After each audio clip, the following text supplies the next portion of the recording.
Hello दोस्तों, magical तैयारी के यूट्यूब चैनल पर आपका स्वागत है। डेली करंट अफेयर प्रोग्राम के दूसरे दिन यानी 27 अप्रैल को हम करंट अफेयर्स की शुरुआत करते हैं। पहला प्रश्न है, 24 अप्रैल 2021 को प्रधानमंत्री नरेंद्र मोदी ने किस योजना के तहत ई संपत्ति कार्ड्स वितरित किए हैं?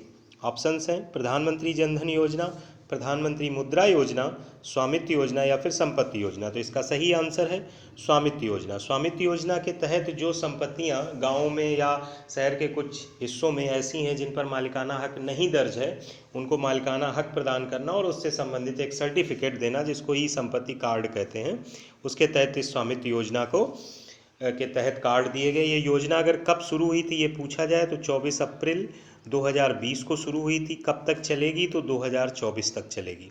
तो ये इंपॉर्टेंट पॉइंट्स थे।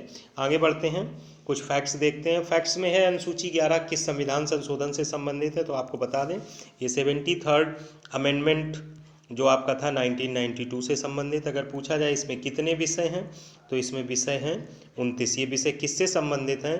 तो ये विषय पंचायती राज से संबंधित हैं। ये विषय पंचायती राज से संबंधित है। पूछा जाए पंचायती राज दिवस कब मनाया जाता है? तो 24 अप्रैल को मनाया जाता है। क्यों मनाया जाता? क्योंकि 24 अप्रैल 1993 को ही पंचायती राज को संविधान में अनुसूची 11 के तहत जोड़ा गया था। अगर ये पूछा जाए कि ये किस संविधान संशोधन से पंचायती राज जोड़ा गया था, तो ये भी 73वें संविधान संशोधन 1992 के तहत जोड़ा गया था। कुसुम योजना किससे संबंधित है? तो कुसुम योजना संबंधित है सोलर प्लांट, सोलर पंप लगाने से संबंधित है। सबसे पहले कहाँ पे लागू की गई थी? तो ये राजस्थान में लागू की गई थी। ये राजस्थान में लागू की गई थी। आगे देखते हैं, हाल ही में किस देश ने अपने शैक्षिक पाठ्यक्रम में महाभारत और रामायण को शामिल किया है? ऑप्शंस हैं कतर, सऊदी अरब, संयुक्त अरब अमीरात या फिर इंडोनेशिया। तो इसका सही आंसर है सऊदी अरब। सऊदी अरब ने विश्व के सभी धर्मों के ग्रंथों को पढ़ाने के लिए, प्रमुख ग्रंथों को, ताकि बच्चे जो है विश्व के सभी धर्मों से परिचित हो सकें, हिंदू, बौद्ध, जैन, इन धर्मों को शामिल किया है, जिसमें हिंदू धर्म के प्रमुख ग्रंथ महाभारत और रामायण को भी अपने शैक्षिक पाठ्यक्रम यानी कैरिकुलम में शामिल किया है। आगे देखते हैं, सऊदी अरब से संबंधित कुछ फैक्ट्स हैं मैजिकल, उनको देख लेते हैं। विश्व का सबसे बड़ा रेतीला मरुस्थल कहाँ है? तो जाहिर सी बात है ये सऊदी अरब में है। ये कहाँ पर है? सऊदी अरब में है। फीफा 2020 वर्ल्ड कप कहाँ आयोजित होगा? तो ये कतर, दोहा में आयोजित होगा। अगर पूछा जाए G20 में आपातकालीन बैठक कहाँ आयोजित हुई थी? तो इसका भी सही आंसर है सऊदी अरब। G20 की 2020 में आपातकालीन बैठक कहाँ आयोजित हुई थी? सऊदी अरब में। आगे देखते हैं, अगला प्रश्न है, किस देश ने चीन की बेल्ट एंड रोड परियोजना से जुड़े समझौतों को रद्द कर दिया? ऑप्शंस हैं ऑस्ट्रेलिया, अमेरिका, रूस या फिर ईरान। तो आपको बता दें कि ऑस्ट्रेलिया ने बेल्ट एंड रोड परियोजना से जुड़े समझौतों को रद्द कर दिया है। क्यों रद्द कर दिया है? उनके प्रधानमंत्री ने कहा है कि ये देश के हित में है, इसलिए रद्द किया गया है। चीन की एक चाल है कि चीन अपने देश, अपने जगह से लेके कई जगह के लिए रोड बनाने का प्रस्ताव बना रहा है, जिसमें वो इटली तक जाने की कोशिश में था। वहाँ पे ऑस्ट्रेलिया ने मना कर दिया। ये इटली तक गया है, इधर ऑस्ट्रेलिया जाना चाहता। उसकी प्लान ये है कि वो बेल्ट एंड रोड परियोजना के तहत अपने सारे उत्पाद बेचना चाहता है। अपनी आर्थिक नीति के तहत उसकी ये परियोजना है, जिसको ऑस्ट्रेलिया ने रद्द कर दिया है। आगे अगर ऑस्ट्रेलिया से संबंधित कुछ फैक्ट्स देखते हैं, ऑस्ट्रेलिया में घास के मैदान को क्या कहा जाता है? ऑस्ट्रेलिया में घास के मैदान को क्या कहा जाता है? पंपास कहा जाता है। ग्रेट बैरियर रीफ कहाँ स्थित है? इसको महान प्रवाल भित्ति भी बोलते हैं। ये कहाँ स्थित है? तो ये ऑस्ट्रेलिया में स्थित है। ये कहाँ स्थित है? ऑस्ट्रेलिया में स्थित है। अब बात करते हैं अगले प्रश्न की। चर्चा में रहा नो बैन एक्ट किस देश से संबंधित है? नो बैन एक्ट काफ़ी मुहिम चलाई गई। ये मुहिम चलाई गई अमेरिका में। कहाँ चलाई गई? ये मुहिम चलाई गई अमेरिका में। नो बैन एक्ट का बैनर लेकर लोग खड़े हुए। जिसके पीछे रीजन क्या है? इसके पीछे रीजन ये है कि एक समय डोनाल्ड ट्रंप जब अमेरिका के प्रधानमंत्री थे, अमेरिका के राष्ट्रपति थे डोनाल्ड ट्रंप, तो उन्होंने क्या किया था कि मुस्लिम समुदाय के लोगों को आने पर प्रतिबंध लगा दिया था, धर्म विशेष के लोगों पर आने पर प्रतिबंध लगा दिया था। तो जो राष्ट्रपति की, अमेरिका राष्ट्रपति की जो शक्तियाँ हैं, अमेरिकी राष्ट्रपति की कुछ भी मनमानी करने की, उस पर एक तरीके से शिकंजा कसने के लिए एक्ट है। और इसके तहत किसी भी धर्म के लोगों को आने की अनुमति रहेगी, ऐसा कोई कड़ा नियम अमेरिका में लागू नहीं होगा। तो नो बैन एक्ट होपफुली समझ में आ गया। तो इसका सही आंसर है अमेरिका। इसका सही आंसर है अमेरिका। आगे बढ़ते हैं, कुछ मैजिकल फैक्ट्स की बात कर लेते हैं जो अमेरिका से रिलेटेड। अमेरिकी संसद को क्या कहा जाता है? तो कांग्रेस कहते हैं। वैसे अगर वैश्विक स्तर पर पूछा जाए तो अमेरिकी कांग्रेस कहते हैं। मिशिगन झील कहाँ स्थित है? तो ये अमेरिका में स्थित है। मिशिगन झील कहाँ स्थित है? अमेरिका या फिर यूएसए में स्थित है, वही बात। आगे बढ़ते हैं। प्रतिवर्ष विश्व बौद्धिक संपदा दिवस, एक मैजिकल फैक्ट छूट गया। अमेरिका और कनाडा के मध्य रेखा का क्या नाम है? अमेरिका और कनाडा के मध्य रेखा का क्या नाम है? अच्छा प्रश्न है। इसको बोलते हैं 49 डिग्री अक्षांश रेखा। 49 डिग्री अक्षांश रेखा। आगे बढ़ते हैं।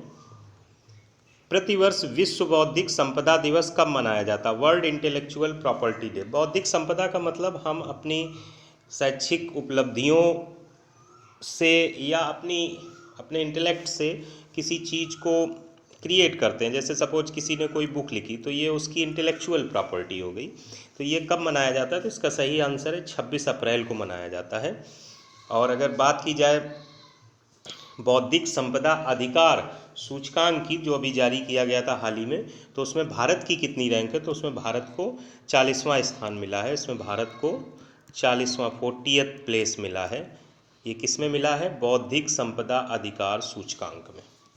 अगला मैजिकल फैक्ट है, हाल ही में किस खिलाड़ी ने $50,000 पीएम केयर्स फंड में दिए हैं?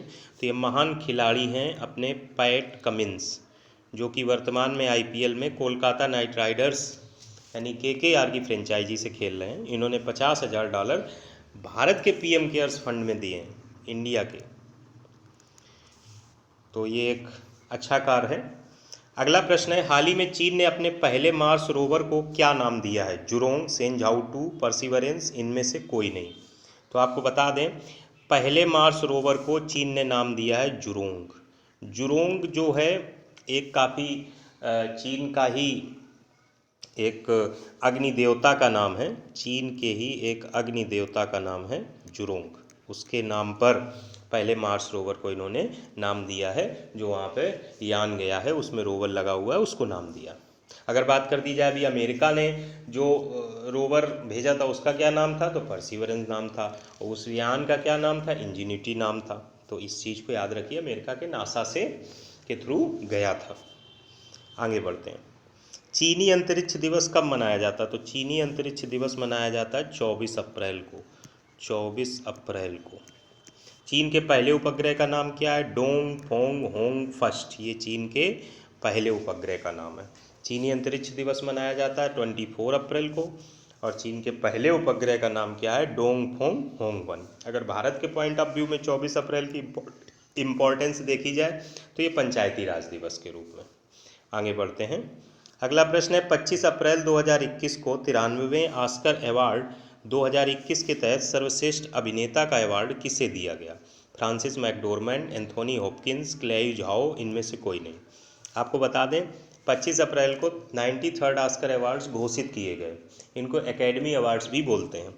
इनमें सर्वश्रेष्ठ अभिनेता का अवार्ड एंथोनी हॉपकिंस को मिला है, जबकि बेस्ट फिल्म का अवार्ड नोमैडलैंड को मिला है। नोमैडलैंड को बाफ्टा अवार्ड भी मिला हुआ है। काफ़ी अच्छी फिल्म है। आप लोग फिल्में बहुत देखते होंगे, बॉलीवुड की, हॉलीवुड की, वेब सीरीज। मेरी मतलब एक पर्सनल पॉइंट ऑफ व्यू है कि जिन फिल्म्स को आप ऑस्कर अवार्ड मिलता है, कैसे भी करके, कहीं से भी अरेंज करके, उनकी कुछ क्लिप्स, यदि पूरी फिल्म देख सकते हैं तो बहुत बड़ी बात है। उनको देखिए कि what is the basic reason behind giving them. वो एक्टिंग के साथ साथ मैसेज क्या कन्वे करते हैं, एक्टिंग स्किल्स कितनी शार्प हैं। तो नोमैडलैंड बेस्ट फिल्म के तौर पे नामित नहीं, विजेता के तौर पे घोषित हुई है। और बेस्ट एक्ट्रेस का अवार्ड मिला है फ्रांसिस मैकडोरमैंड को नोमैडलैंड के लिए ही। तो इस चीज़ को याद रखिएगा। और जो एंथोनी हॉपकिंस हैं उनको एक्टर का अवार्ड मिला है। उन्होंने जो फिल्म की है उसका नाम है द फादर।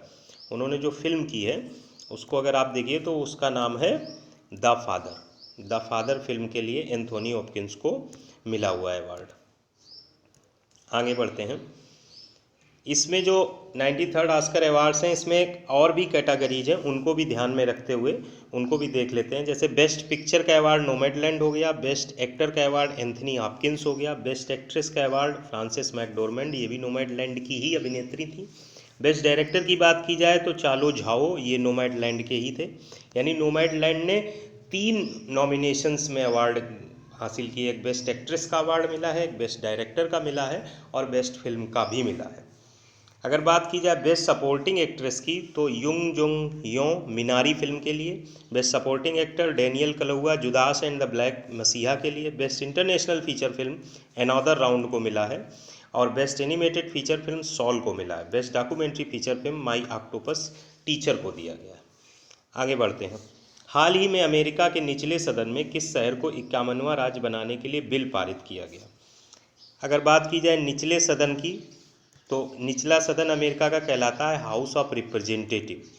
निचला सदन अमेरिका का कहलाता है हाउस ऑफ रिप्रेजेंटेटिव। और अगर बात उच्च सदन की जाए तो उसको बोलते हैं सीनेट। 51वां राज्य बनाने किसकी कोशिश की गई है? वाशिंगटन डीसी के लिए। वाशिंगटन डीसी के लिए बिल पारित किया गया। अमेरिका के उच्च सदन का क्या नाम है? मैजिकल फैक्ट्स में है। और अमेरिका के निम्न सदन का, तो उच्च सदन का नाम है सीनेट। और अगर निम्न सदन की बात की जाए तो इसका नाम है हाउस ऑफ रिप्रेजेंटेटिव, जो कि पहले ही बता चुके हैं। आगे बढ़ते हैं।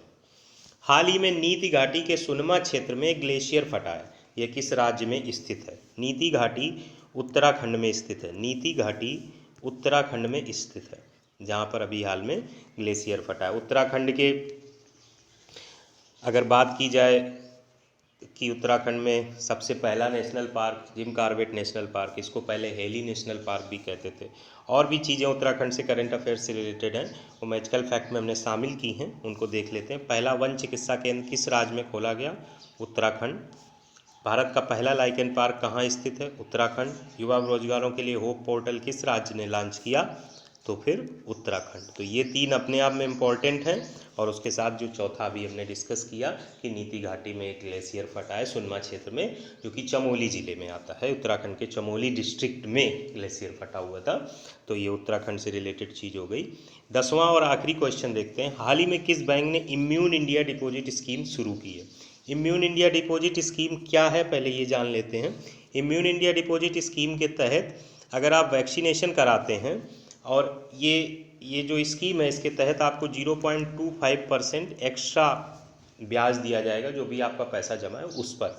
नॉर्मली भी 4% है, तो वो 4.25% हो जाएगा। और ये स्कीम है सेंट्रल बैंक ऑफ इंडिया की। ये स्कीम है सेंट्रल बैंक ऑफ इंडिया की। मिलते हैं कल के नेक्स्ट करंट अफेयर्स प्रोग्राम में। Thanks for watching the video.